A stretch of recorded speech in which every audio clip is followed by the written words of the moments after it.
Terima kasih pemirsa, masih di Damai Indonesiaku dengan tema yang sangat menarik, akhlak mulia modal kemajuan bangsa. Lebih dari itu yang terdekat di kita mungkin juga membentuk kebahagiaan di dalam keluarga kita ya Ustadz ya.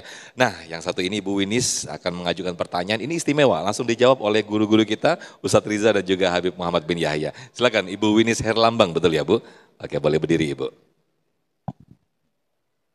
Assalamualaikum warahmatullahi wabarakatuh. Waalaikumsalam warahmatullahi wabarakatuh. Alhamdulillah kami bisa jumpa lagi tentunya.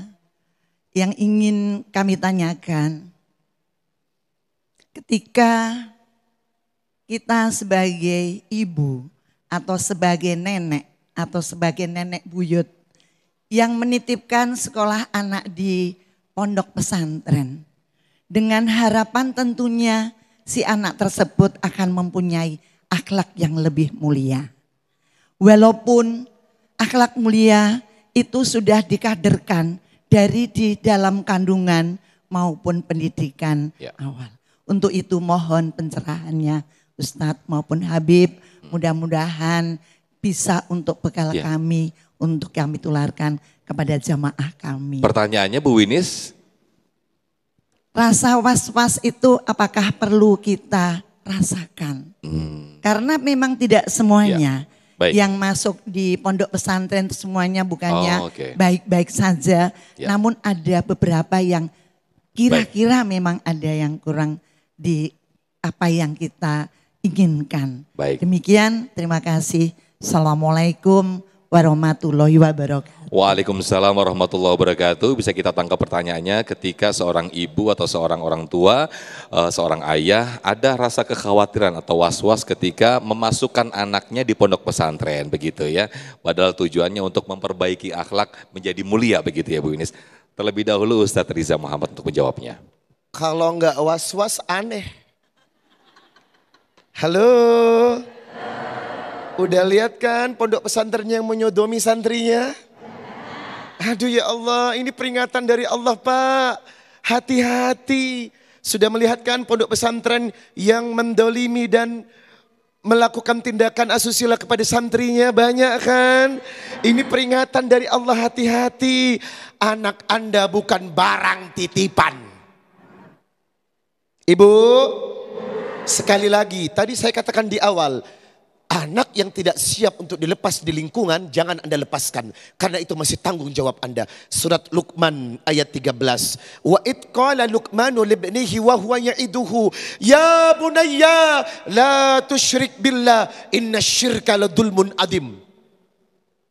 Luqman memesankan satu wasiat kepada anaknya. Ya bunay, anakku, la tusyrik billah, jangan mempersekutukan Allah. Berarti apa? Tanggung jawab pembentukan karakter dan tabiat anak itu bukan di pesantren tetapi diri keluarga. Kok ibu enak santai-santai di rumah? Kok bapak santai-santai di rumah? Apa tugas bapak? Tugas bapak adalah mendidik anak agar apa? Menjadi syabun nasab ibadatillah. Anak itu bukan cuma dicetak Pak. Bukan cuma beranak, kucing juga bisa beranak. Tetapi anak itu dibentuk karakternya, tabiatnya, jiwanya. Pembentukan yang pertama adalah ajarkan dia mengenal Allah dengan baik. Kalau sudah anak mengenal Allah dengan baik, ini kunci akhlak. Karena semua berawal dari Allah, mengenal Allah. Itu kenapa kalau dikatakan saya tidak was-was, saya was-was. Harus was-was. Apakah anak saya sudah siap untuk bertempur dengan dunia luar yang keras? Apakah anak saya sudah siap untuk berkecimpung dan berkompetisi dengan godaan-godaan di luar? Kalau sudah siap dan betul-betul siap, silakan Pak, Bapak lepaskan anak Bapak jauh dari Bapak. Tapi kalau belum siap, jangan coba-coba. Jadi memang harus was-was karena orang tuanya bertanggung jawab untuk membentuk karakter dulu sebelum dia terjunkan keluar. Ya Bu ya. Baik, Masya Allah. Mungkin bisa dilengkapi oleh Habibana Habib Muhammad bin Yahya untuk pertanyaan dari Ibu Wini tadi. Silakan Habib. Masya Allah. Jawabannya sudah sebetulnya super lengkap. Ya, sudah super lengkap. Tapi untuk lebih mungkin komplit lagi. Jadi kalau tadi nasi uduk tapi belum ada sambelnya. Itu ya. Nah, jadi supaya lebih ada sambelnya, Anak itu kata Imam Ghazali, semua orang itu akan lebih mudah mencontoh perilaku ketimbang mendengarkan ucapan. Misalkan ada seorang khotib yang menyampaikan khutbah, hadirin dan hadirat, ketahuilah bahwa minum minuman keras dan mabuk-mabukan itu hukumnya haram. Setelah selesai khutbah, di malam minggu dia kumpul reuni, ustadznya tadi. Kumpul reuni sama teman-temannya, diajak sama teman-temannya, kemudian dia teman-temannya tadi ikut minum minuman keras. Maka ustadznya dengan berdalih saya akan berdakwah. Dengan pertama supaya dakwah saya diterima, saya akan mencoba minum minuman keras walaupun sedikit insya Allah barokah. Na'udzubillah min dzalik. Maka akhirnya terus kemudian ustadz tadi minum minuman keras. Maka orang yang melihat, "Duh, kamu kemarin ceramah bilang kalau minuman keras itu hukumnya haram. Kenapa kok sekarang kamu minum?" Saya cuma mau niat berdakwah. Maka orang akan mencontoh perilaku ustadz tersebut. Ketika seorang ustadz menasehatkan misal kepada jamaahnya supaya berperilaku terhadap ibunya begini, ayahnya begini, istrinya, kepada anak-anaknya, kepada tetangganya. Tapi ustadz tadi tidak mencontohkan perilaku yang baik. Akhlaknya enggak baik. Di muka umum dia pamerkan barang-barangnya.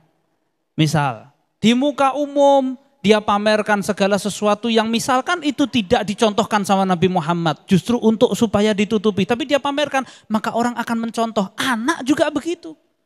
Lihat orang tuanya.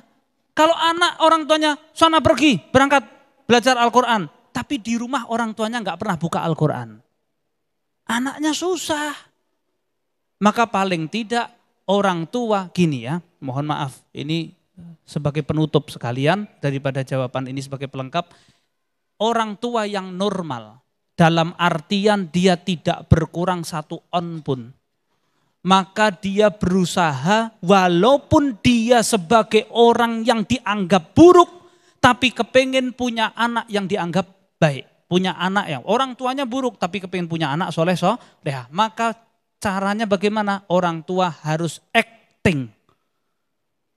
Kepengen anaknya pintar baca Al-Quran, orang tuanya acting buka Al-Quran di rumah, pegang air wudhu, Al-Qurannya diangkat, dimuliakan, madep kiblat, menghadap ke kiblat. Maka anaknya akan melihat, oh ternyata ayahku baca Al-Quran, ibuku baca Al-Quran, baru kemudian perintahkan anaknya. Insya Allah nanti anaknya akan mencontoh. Mudah-mudahan anak soleh soleha. Amin, Allahumma. Amin ya Rabbal Alamin. Terima kasih Habibana Ustadz Riza atas jawabannya. Nah pemirsa jangan kemana-mana, tetaplah bersama kami di Damai Indonesiaku. Sesaat lagi kami kembali.